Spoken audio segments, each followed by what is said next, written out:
Hi everyone, Ali Waldman here with the latest Barbra Streisand Videocast, Sunday with Ali, back again.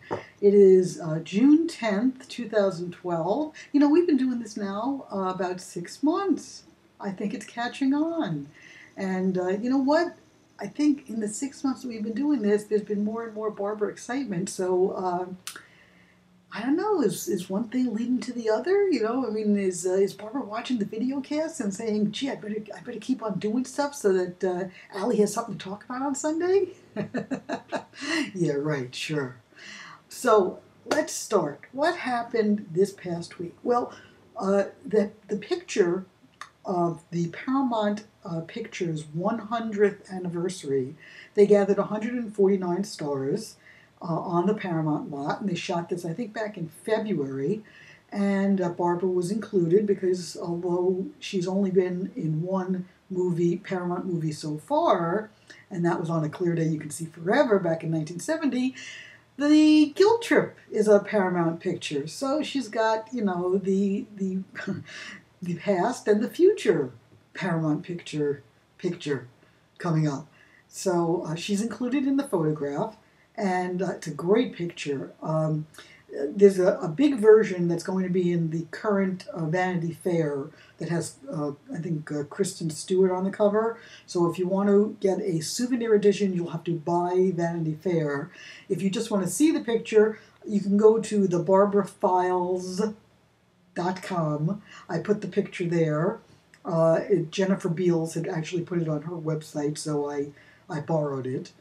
And what the picture is really fascinating. It's amazing that they got 149 stars there, and Barbra is standing like about third. Well, there's not really rows, but she's like third row up, right behind John Travolta. John Travolta is there with Olivia Newton-John. I think they're seated.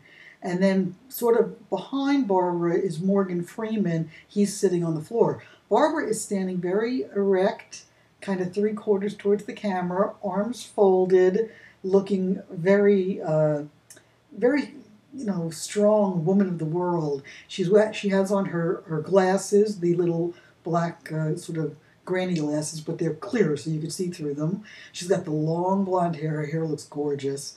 And she looks very... great. She looks terrific. She looks very self-possessed. She looks like an important woman in Hollywood, and definitely, you know, looks fantastic.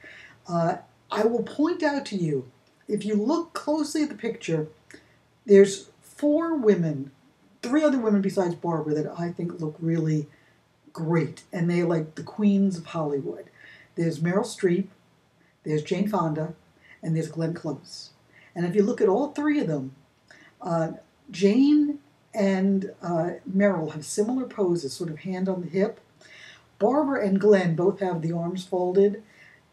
The four of them look really dynamic, like, you know, Mount Rushmore, okay? Some of the men look really scruffy in this picture. It looks like they didn't even bother to comb Robert De Niro's hair. Dustin Hoffman is sort of standing there. I don't know who he's standing with. I would have actually, you know, maybe put him with somebody. Well, they could have put him with Barbra. They could have put him with Meryl. They could have put him with... But he didn't do a Paramount picture with them. He did Marathon Man, and there really wasn't anybody from Marathon Man. It's like Barbra. Who were they going to... If they wanted to have Barbra stand with somebody from On a Clear Day, the only person left is probably, you know, Jack Nicholson, who I don't think was in the picture. And anyway, he was probably better known for Chinatown, so they could have had him stand with Faye Dunaway. I don't know if Faye was in the picture. Or he could have stood with Shirley MacLaine. Now, Shirley was in the picture. She was standing off, or actually seated off to the other opposite side. But go look at the picture. It's fun to look at. It'll be even more fun to see the big shot in Vanity Fair and to really like look closely at all of these things. But I was really, really glad Barbra was included. I'm glad she showed up. Some people didn't show up. Clint Eastwood wasn't in the picture. Sean Connery's not in the picture. I'm sure there's quite a few others who are not in the picture. So fortunately, Seth Rogen. If Seth had been there, Seth might have been pictured with Barbara, but Seth wasn't there. So, but anyway, getting back to Shirley. Now, this is an interesting thing. Now, I told you guys last week that the AFI tribute to Shirley MacLaine was last Thursday, June 7th in Hollywood. Now, I anticipated that Barbara was going to be there. And then the LA Times reported that Barbara was going to be there. But it doesn't look like Barbara was there. Now, I did a little research and I found out that she was really sad that she wasn't able to make it, but apparently Barbara is extremely busy. And I guess it's not just the Brooklyn concert, it's not just, preparations. She is working on Gypsy now as we speak. And I'll tell you more about that in a minute. But she's also got this big party coming up on June 14th, which is this Thursday. And this is for the Cedars Women's Heart Center. And as you know, Barbara's been doing a lot of fundraising for women's cardiac health, which, as she said to us in many, many times in PSAs and in interviews, the number one killer in this country is not cancer. It's not in this country, in the world. The number one killer of women in the world is heart disease. And Barbara has made it her mission to do something about it. Now, we know she's been trying to raise $10 million. She put in the first $5 million herself. Good for her. And she's been trying to raise the other $5 million for the last couple of years. I think this big fundraiser on the 14th is going to put her over the top, because this is a very, very high ticket item. This party has turned out to be a really kind of big event.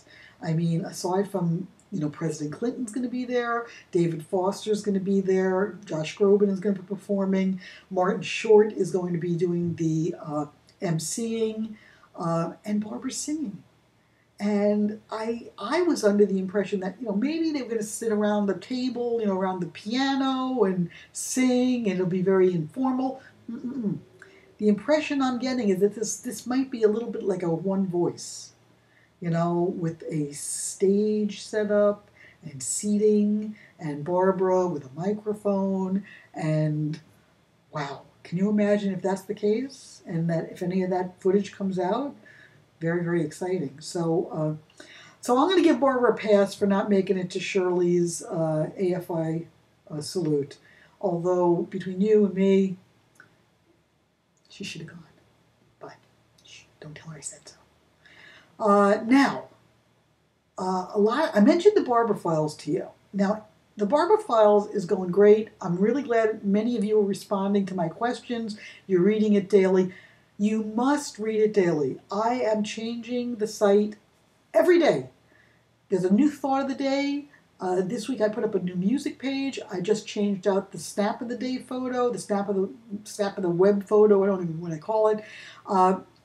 The site is constantly evolving. So please go and check it daily, because I don't want you to miss anything. And the items that I'm pulling off, I'm going to try to find a way to put them somewhere else on the web so you'll be able to refer back to them if you missed it. But in the meantime, make it a point, make it appointment web surfing, put it in your surfer and in your bookmarks. And if you want to know daily when I change something, follow me on Twitter. Yes, Twitter. @BarbFile, BarbFile. So you go to twitter.com and then you type in @BarbFile and you'll see my latest tweets, which are kind of ridiculous. But I always try to tweet whenever I do something new on the website.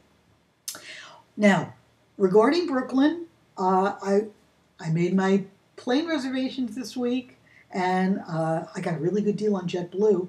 So if any of you guys are waiting to make your plans, don't wait too long. There seem to be some bargains now. There were a lot of empty seats on the plane. Of course, I'm flying from South Florida to LaGuardia. I don't know where you're coming from, but if you are coming, now's a good time to look for seats, get your place on the plane, and you might even get a good bargain. So, and keep looking for hotels. A friend of mine got, of all things, the Super 8 in Brooklyn, only about a mile from the arena, but the rate was great. It was like $112 a night plus the taxes, and you can't get $112 a night in Manhattan. So if you don't mind staying at a Super 8, if you're just looking for a bed and a shower and a television, the Super 8 in Brooklyn might be for you. Now, Barbra Memories. The book is going great. Thank you, thank you, thank you, everybody who's sending in your stories. But you know what? I want more. I want more stories. Don't feel like your story isn't worthy. You know, send in your stories. Let me work on it. Let me see what I can do with it. And with the stories, I want a picture of you, and I want to be able to show what you look like, and then run your story. And I'm going to pick the very best stories for the book. So I'm not telling you that it's a competition, but I am telling you to do your best to give me the best anecdotes. I got a great anecdote this week from a woman named Marilyn, who actually went to Happening in Central Park. I mean, she had a great story to tell. And, you know, the stories are fabulous, but I need more. I don't want anybody not sending in a story because they don't think their story is good enough. So send it to me. It's barbfile@aol.com. That's BARBFILE@aol.com. And it doesn't matter if you pledged. It doesn't matter if you supported the book yet. If you still have a good story to tell and you want to be in the book, send me your story. And then after, you know, and also if you can, send me a photograph. The photograph could be you holding up, you know, your favorite Barbra thing, you know, whatever that is, a Barbra photo. Here, look. This is me holding up a copy of JLB Magazine. Remember JLB Magazine? Just like butter? Okay. Whatever it is, that picture, and it doesn't have to be recent. It could be an old picture. Maybe you got a picture from, you know, one of the concerts that you went to that you looked really great and you stood in front of one of the Barbra billboards or something. Whatever the photo is, send it in and we will run it with your story, okay? Finally, Brooklyn. One other thing I wanted to tell you guys about Brooklyn. There are going to be a lot of parties, a lot of events. This Lily Sage, a friend of mine, is organizing these things. You must go to her blog. You must get in touch and get on her mailing list. It's the BarbraBrooklynBash.wordpress.com. Go there. If you go on the BarbraFiles.com and click on Brooklyn, you'll find the link. Go there, email Lily, let her know if you're going to be interested in attending the events, get on the mailing list so she can keep you informed of what's going on and when things are happening and when you have to send in your money for parties and whatever. She's trying to keep the prices down, but, you know, the fact of the matter is that you're going to be in New York, you're going to be celebrating Barbra, you're going to want to celebrate with other Barbra fans, you want to meet other people from around the world. This might be the place to do it, so stay in touch. Finally, it's 13:27. I'm going to try to end this by 15 minutes, so let me wrap it up. The Guilt Trip. Hearing only great things about the Guilt Trip, and I'm hoping this week, you know, Matt Howe from Barbra Archive says that it's likely that Rock of Ages will have the Guilt Trip trailer attached to it. That opens this Friday in America, so let's keep our fingers crossed. Finally, Gavin on the Barbra message board had some great information about Gypsy. He spoke to Stephen Sondheim. Stephen Sondheim, who wrote the lyrics for Gypsy and is the last remaining member of the creative team for Gypsy, told Gavin, Barbra is completely committed to this. She's got a great handle on it. She's very excited about doing the project. The director's in place. The production's in place. Interesting casting ideas going on. They're very excited about Julian Fellowes' script. Everything is go, go, go, go, go. It looks like Barbra will be recording probably in the fall, maybe either before or right after Brooklyn. And then they will start shooting early in 2013. I suspect they're trying to get the movie ready for Christmas of 2013. So we'll have a Christmas movie for 2012, The Guilt Trip, and a Christmas movie for 2013, Gypsy. How about that? Okay, time to wrap it up. This is Allie Waldman signing off. Bye-bye.